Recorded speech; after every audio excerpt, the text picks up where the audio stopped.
বন্ধুরা, আমি জ্যোতি কলকাতা থেকে নিয়ে চলে এলাম আবারও একটা নতুন ব্লগ। এটা হচ্ছে ঘুরতে যাওয়ার ভিডিও সেকেন্ড পার্ট। তো দেখো, এখানে এই জায়গাটার নাম হচ্ছে বুরুল। আর এইখানটায় নদীর ধারে একটা মেলা মতন বসেছে। তো এইখানে প্রচণ্ড রোদ ছিল, আর আমরা অটো করে এসেছি। এতটাই গরম লাগছিল যে আমরা এখানে একটু, একটা কাকু দাঁড়িয়েছিল, ওনার কাছ থেকে একটু লেবুর শরবত কিনে নিচ্ছি। তো এই লেবুর শরবতটা খুব কম প্রাইসেই পাওয়া যাচ্ছিল। এক গ্লাস, বড় গ্লাসের এক গ্লাস জল দিচ্ছিল, তার মধ্যে বরফ কুচি দিচ্ছিল, তার মধ্যে আবার একটা গোটা লেবু দিয়ে দিচ্ছিল, আবার জলজিরা দিচ্ছিল। মানে এতটা দিয়ে মাত্র প্রাইস রেখেছিল 10 টাকা। তো তোমরা যখন এইখানে আসবে অবশ্যই এইখান থেকে লেবুর শরবত কিনে খাবে। সত্যি কাকুটা অনেক কষ্ট করে, কিন্তু প্রাইসটা এতটাই কম দেখে আমরা তো অবাক। তো যাই হোক, আর লেবুর শরবতটা খেতে ভীষণ ভালো ছিল। মানে রোদ থেকে আসার পর কালার দিয়ে কিছু খাবার থেকে এই যে ফ্রেশ যে লেবুর জুসটা দিচ্ছিল, ওটা কিন্তু ভীষণ ভালো ছিল। যাই হোক, আমরা এখন কিনে নিচ্ছি। আর যাই হোক, তোমাদের এটাই বলছি, তোমরা সবসময় আমার পাশে থাকো, আমার খুব ভালো লাগে। আর ঘুরতে গিয়ে খুব মজা করেছি। ফাইনালি এখন বাড়ি চলে এসেছি, তাই একটা একটা করে ভিডিওগুলো তোমাদের সাথে শেয়ার করছি।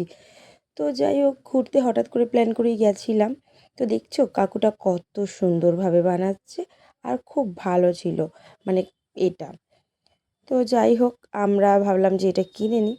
তারপরে দেখো, এদিকে অনেক লোকজন বসে আছে, আর রোদটা ছিল ভীষণ, মানে ওই দিনকে প্রচণ্ড গরম ছিল। তো এখানে আমাদের কিছুক্ষণ ওয়েট করতে হবে। লঞ্চ পার হয়ে আমরা ওই পারে যাব। তো হচ্ছে এখানে তাও টাইম লাগবে প্রায় আমাদের আড়াইটা, হ্যাঁ 2:30 থেকে লঞ্চ ছাড়বে। তো এখানে এখন অপেক্ষা করব। এখন বাজে 2টো, আধ ঘন্টা আমাদের অপেক্ষা করে যেতে হবে। তো যাই হোক, ততক্ষণের জন্য আমরা তো বসে থাকবো না। তো তারপরে দেখো জুসটা নিয়ে নিলাম, খাচ্ছি।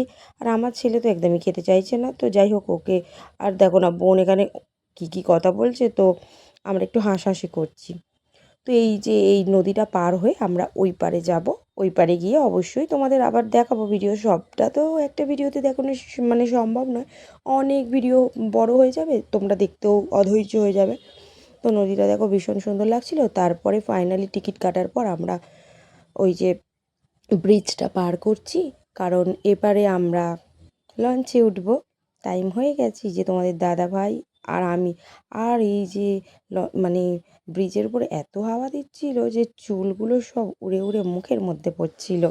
আর ওয়েদারটা এত সুন্দর লাগছিল, তোমাদের বলে বোঝাতে পারবো না। ভীষণ ভালো লাগছে এতটা গরমের পর। এখান থেকে যখন যাচ্ছি এত সুন্দর লাগছিল, মানে আর জায়গাটা দেখে অনেক সুন্দর লাগছিল, তাই তোমাদের সাথে সবটাই শেয়ার করি।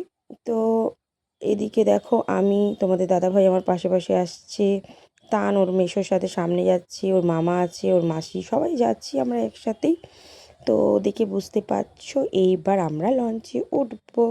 তো সবটা তোমাদের শেয়ার করছি যাতে তোমরা বুঝতে পারো, ওই জন্য একটু ছোটো ছোটো পার্টে ভিডিওগুলোকে আনছি, যাতে তোমরাও বুঝতে পারো কোথায় গেছি, কী করেছি। তোমরা যেহেতু আমার এত ভালো বন্ধু, তোমাদের সাথে সবটা শেয়ার না করতে পারলে একদমই ভালো লাগে না।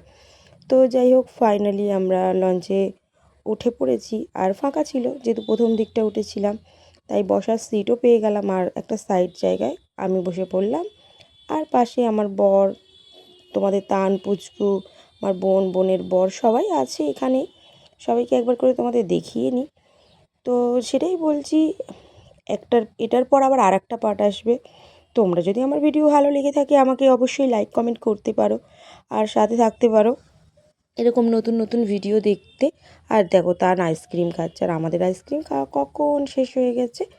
তো চলো বন্ধুরা, ততক্ষণের জন্য তোমরা সবাই সুস্থ থাকো, ভালো থাকো।